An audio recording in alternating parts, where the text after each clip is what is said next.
어제 메르스와 싸우고 있는 우리 의료진을 만나기 위해서 여러 개 병원을 다녀왔습니다. 지금 대한민국에서 가장 최전선에 서 있는 보이지 않는 영웅들을 만나고 왔습니다. 그분들도 메르스와의 싸움에서 두려워하고 있습니다. 그러나 용기를 내고 있습니다.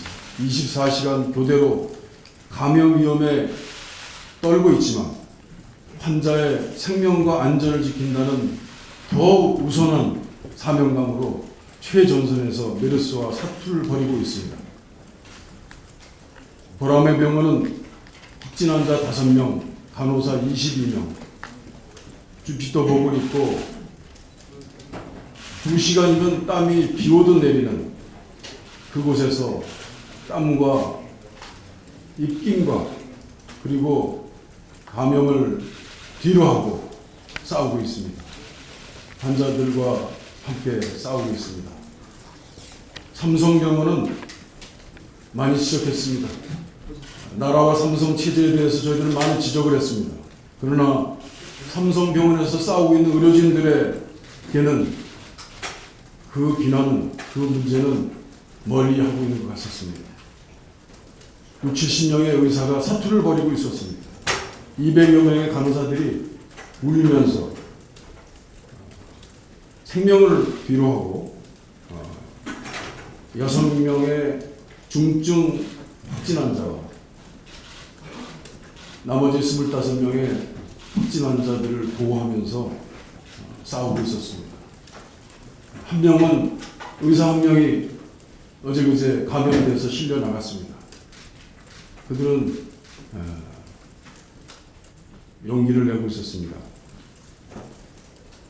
확진 환자 및 격리 병동 관리 의료진 역시 격리 대상이었습니다.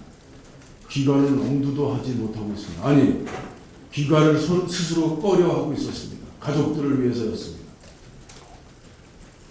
100명이 넘는 의료진들이 병원에서 숙식하면서 가족을 보호하기 위해서 또 감염 환자들과 병원을 위해서 병원에 이를 지키고 있는 대한민국을 위해서 싸우고 있었습니다. 의료진 여러분들이 서 계시는 곳이 바로 국민의 안전과 생명을 지키는 가장 위대하고 튼튼한 방역성입니다. 국가위기 상황에서 국민의 안전보다 중요한 것은 없습니다. 이 분들이야말로 가장 위대한 영웅들이고 국민의 보호자입니다. 보람의 병원의 윤종현 부위원장님, 박상원 감염내과 과장님, 서북병원의 서혜숙 진료부장님, 원무과장님, 삼성병원의 송재훈 원장님, 또 부위원장님, 모든 의료진과 단결해서 사투를 벌이는 수백 명의 의료진들에게 진심으로 감사 말씀드립니다. 예산이 필요하다면 예산을 확보하고 제도 개선이 필요하다면 법을 고쳐야 합니다. 오늘 문재인 대표께서 새정치민주화를 위해 과감한 예산 지원과 제도 개선 대책을 마련하겠다고 말씀하셨습니다. 따라하겠습니다. 메르스 특별법을 제정하도록 하겠습니다. 한시적으로 격리자 생활지원, 의료기관의 손실보장, 의료인 동원으로 인한 손실 보상을 모두 담겠습니다. 그것이 추경으로도 맞춤형 추경으로 이어지도록 최선을 다하겠습니다. 주한미군 평택의 미 공군기지에 잘못 배달한 탄저균은 치사율이 80%입니다. 그래서 2달 전에 제가 말씀드린 바 있습니다. 이제 이것은 전면 대한민국의 전면 위험의 문제로 부상하고 있습니다. 진성준 의원이 대정부 질문에서 제기한 문제에 대해서 정부는 빨리 답해야 합니다. 혼란스러워하시면 안 됩니다. 우왕좌왕하면 안 됩니다. 이것은 국민을 안전을 지키는 대한민국 주권의 문제입니다. 국민의 생명과 안전을 지키기 위해서 미국이 대한민국의 허락도 받지 않고 탄저균 배달과 비밀 실험의 진실을 낱낱이 확인해야 합니다. 오늘 대표께서 말씀하셨습니다만 성완종 수사특별팀이 정치검찰의 마각을 결국 드러내고야 말았습니다. 사건을 뒤로하고 그 본질을 흐리기 위한 정치검찰의 행동을 전형적으로 보여주고 있습니다. 야당 탄압으로 볼 수밖에 없습니다.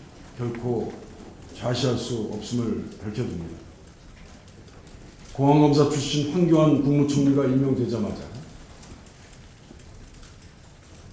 청와대 민정수석이 함께해 보인 듯한 저 검찰의 눈앞에 보이는 이 행태는 저급한 공안 통제 시발점이 아니기를 바랍니다. 이상입니다. 네, 이어서 정동환 부총리께서 말씀하시겠습니다. 네, 오늘 새벽에 우리 여자 축구 대표 선수들이 사상 최초의 16강행을 이루고 프랑스에 아깝게 석패를 했습니다. 1785명의 등록 선수를 가진 대한민국이 83,000명의 등록 선수를 가진 프랑스를 상대하기에는 어쩌면 역부족이었는지도 모르겠습니다만, 그럼에도 불구하고 우리 여자 대표 선수들이 사상 최초로 16강에 진입한 것은 정부의 무능으로 가뭄과 질병으로 고통받는 국민들에게 그나마 작은 위로와 커다란 격려의 힘이 되었다고 생각합니다. 여자 축구 선수들의 대표단 선수들의 파이팅에 다시 한번 격려와 박수를 보냅니다. 성완종 리스트 사안과 관련해서 더 이상 특검을 미룰 수 없는 지경이 되었습니다. 성완종 전 회장께서 죽음을 통해서 이른바 다잉 메시지를 통해서 구체적으로 거명하고 밝힌 사람들은 대부분 다 유야무야 수사라고, 심지어는 형식적인 서면 수사만으로 가름하고 직전 야당 대표를 이렇게 공개적으로 소환하겠다고 나서는 것은 전형적인 정치검찰의 모습일 뿐만 아니라 물타기 수사요 적반하장 수사라고 생각합니다. 참으로 유감이고 개탄스럽습니다. 강력한 당 차원의 대응이 있어야 할 것입니다. 특히 국회 차원에서 더 이상 특검 논의를 미루지 말아야 한다고 지적합니다. 한일 수교 50주년을 맞이해서 대한민국 한일 대일 외교가 굴욕 외교로 가고 있다는 사실에 대해서 참으로 분노와 개탄을 금치 못합니다. 윤병세 외교부 장관은 일본을 방문해서 조선인 강제 징용지였던 일본 산업혁명 시절에 유네스코 세계유산 등재 추진해서 한국과 일본이 협의를 통해 원만하게 타결하자는 공통의식을 갖고 긴밀히 협의하겠다라고 어제 발표했습니다. 한마디로 경악입니다. 일본의 산업혁명은 침략과 약탈의 역사적 배경이었고 식민지 전쟁의 출발점이었습니다. 독일의 졸페라인 탄광이나 아우슈비츠는 독일의 통렬한 과거사에 대한 반성 위에서 어두운 역사를 되풀이하지 않기 위한 네거티브 헤리티지로 세계문화유산으로 지정된 바 있습니다. 일본의 산업혁명은 그 역사적 전개 과정에서 주변국에게 포지티브 헤리티지가 결코 될 수 없는 참으로 추악하고도 어두운 과거입니다. 그런데 통렬한 반성도 없이 오히려 과거사를 미화하는 시점에 세계문화유산 등재를 추진하고 있는 일본은 세계적인 비판을 받아 마땅한데, 거기에 더해서 대한민국 정부가 긴밀한 협의를 통해서 협력하겠다고 밝힌 것은 참으로 굴욕적인 외교라 아니할 수가 없습니다. 저는 과거사의 반성도 없는데 이와 같은 일본 산업혁명에 대한 세계문화유산 등재에 협조하고 협력하는 것이야말로 잘못된 일이고, 만약에 이 일이 진행된다면 현 정권은 친일파 정권이다라는 낙인과 오명을 결코 벗지 못할 것이다라는 점을 경고합니다. 대일 굴욕 외교를 즉각 중단할 것을 촉구합니다. 아울러 본 의원은 과거사 반성 없는 일본 산업혁명 세계문화유산 중재 반대를 위한 서명운동을 전개해 나가겠습니다. 아울러 대한민국 정부의 협력 반대 운동도 동시에 추진해 나갈 것입니다. 이상입니다. 네, 이어서 오영식 최고위원의 발언이 있겠습니다.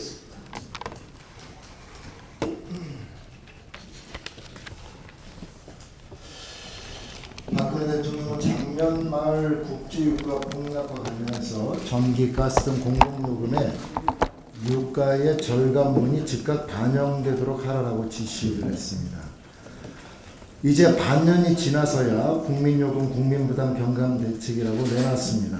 그러나 매우 실망스러운 수준입니다. 우선 이번 발표는 전기료를 영구적으로 내리는 게 아니라 영구적으로 내리는 요금 조정이 아니라 7월부터 9월까지 석 달 동안 한시적으로 할인을 해주는 것입니다. 문제는 이러한 한시적 할인 특례조차도 전체 가구의 30%만 해당되고 나머지 70% 가구에게는 해당 사항이 없다는 것입니다. 가뜩이나 전기료 부담을 크게 느껴 전기 사용량을 줄여온 에너지 서민과 빈곤층이 오히려 정작 정부의 가계 전기요금 부담 경감 대책 수혜 대상에서 수혜되는 문제점이 가장 큰 문제점의 하나입니다. 또한 이번 대책에서는 메르스 사태로 인해서 직격탄을 맞은 우리 소상공인을 위한 조치 없이 빠져 있습니다. 가뜩이나 어려운 상황에서 냉방 부담이 폭증하는 시기를 맞아 소상공인들도 혜택을 볼 수 있는 방안을 추가로 정부가 마련해서 제시해 줄 것을 강력히 촉구합니다. 성완종 권력형 비리게이트 수사에서 보여준 그간의 검찰의 모습은 그야말로 국민의 상식에 비추어 볼 때도 납득하기 어려운 전형적인 정치검찰의 행태를 보여왔습니다. 고인이 직접 이름과 금액까지 적시한 메모로 출발했음에도 불구하고 이완구 전 국무총리나 홍준표 경남도지사 2명을 소환조사 불구속 기소방침을 정한 것 외에 나머지 사람들에게는 서면조사 수준으로 수사를 적당히 마무리하려고 하는 저희를 보였습니다. 이러한 검찰의 수사에서 어떠한 진실 규명도 그리고 어떠한 수사의 의지도 기대하기 어려웠습니다. 이제는 급기야 전직 야당 대표를 어떠한 확정적인 물증도 하나 없는 상황에서 오히려 소환조사를 하겠다고 합니다. 이야말로 전형적인 짜맞추기 수사의 전형입니다. 물타기 수사의 전형입니다. 더 나아가 야당 탄압이고 공안 통치의 시작으로 저희는 규정합니다. 검찰의 이러한 행태가 계속된다면 따라서 그동안 저희가 주장해왔던 별도의 특검을 통해서 이 성완종 권력형 비리게이트 진실을 규명하고 그 본질이라 할 수 있는 불법 대선 경선, 대선 자금에 대한 철저한 수사를 우리 야당은 국민과 함께 강력히 추진해 나아갈 것을 다시 한번 명확히 확인해 두는 바입니다. 검찰은 이러한 짜맞추기 수사, 야당 탄압을 즉각 중단할 것을 강력히 요구합니다. 이상입니다. 네, 이어서 유승민 최고위원의 발언이 있겠습니다. 성완종 리스트 의혹을 수사하는 검찰 특별수사팀이 김한길 전 대표를 참고인 자격으로 불러 소환 조사하기로 했다는 보도가 나왔습니다. 성완종 리스트 친박 게이트 사건의 본질은 박근혜 대통령의 불법 대선 자금 및 친박 실세들의 불법 정치 자금입니다. 김기춘, 이병기, 박근혜 전현직 비서실장 등 실세를 놔두고 야당 전 대표를 소환 조사하는 것은 전형적인 물타기 수사이며 성완종 리스트를 위조 내지는 변조하는 것입니다. 검찰은 더 이상 국민의 눈을 속이지 마십시오. 성완종 메모를 통해 밝혀진 불법 자금은 그 시기와 금액까지 어느 정도 드러났음에도 불구하고 검찰은 불법 대선 자금 수사에는 나 몰라라 하고 있는 것 아닙니까? 자유로운 공정성이 담보된 특검을 통해서만 불법 대선 자금 수수 관행을 척결할 수 있습니다. 진실 규명을 위한 별도의 특검 도입이 반드시 필요합니다. 김성호 청와대 홍보수석이 국민일보의 대통령 기사에 대해 불만을 제기하면서 정부 광고를 중단했습니다. 홍보수석으로서 자격이 없는 행동이며 민주주의에 대한 가치관이 의심스러운 수준입니다. 청와대가 민간기업도 아니고 광고를 무기로 언론의 비판과 감시 기능에 채찍을 휘두르는 것은 민주국가에서 말도 안 되는 일입니다. 박근혜 대통령은 언론을 탄압한 김성호 수석을 당장 경질해야 할 것입니다. 참고로 오늘 오후 2시 의원회관 부간담회실에서 우리 당 표현의 자유특별위원회 주최로 언론사 고발 이대로 좋은가 토론회를 개최합니다. 무차별하게 발생하고 있는 언론사 고발과 기소 등 권권력 남용으로 인해 헌법으로 보장된 표현의 자유가 위축되고 있는 상황을 진단하고 대책을 논의할 계획입니다. 많은 관심 부탁드립니다. 이상입니다. 네, 이어서 추미애 최고위원의 발언이겠습니다.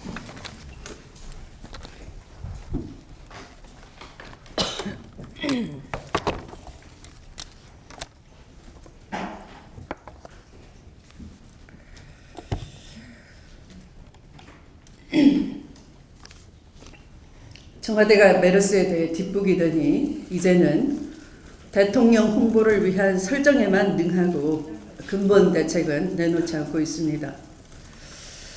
가뭄 현장을 방문한 사진을 보고도 가뭄에 대한 근본 대책은 없고 설정만 보이고 있습니다.